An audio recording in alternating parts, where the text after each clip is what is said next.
પણ કોઈ સ્વીકારતું નથી તો આપણા ઘોડે સવારથી પાછા વાળું. ચાલો.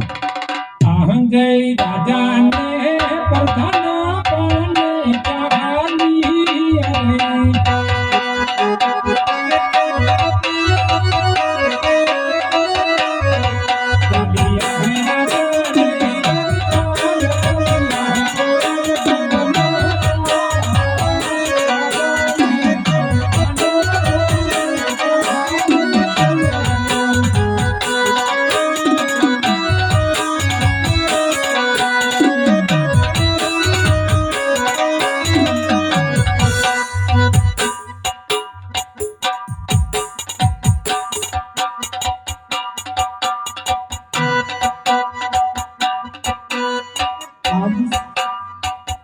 સતી રે આવીને સોમીને જવાને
રાણીની થાપણ કહેવાય સતી. આજે પાછું આવે ને ઈ કાળે ઉડી જાય. જો લુલો લંગડો દીકરો હોય આપણે તો રાજગાદીનો વારસદાર થાય સતી. નકર એક દિવસ આ પોકરણને તાળા લાગી જશે. તો માટે મને શિવશંકરના ખતર જવાની તમે રજા આપો. અરે સ્વામિનાથ, મારી કોઈ ના નથી, પણ આપણી દીકરી અત્યારે સંપૂર્ણ 16 વર્ષના ઉંમર લાયક થઈ ગયા છે, તો તેના શ્રીફળ ઝીલાવતો જાવ ને પછી તમે સુખે થઈ જાવ. બહુ સારું. પ્રધાનજી, જી મહારાજા. તો હાલ ને હાલ પણ રાજમાંથી પંડિતજીને બોલાવો. આજે પરદાન બોલાવે ઘર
પેલા અત્યારે સભાની માલિકા બોલાવવાનું કારણ?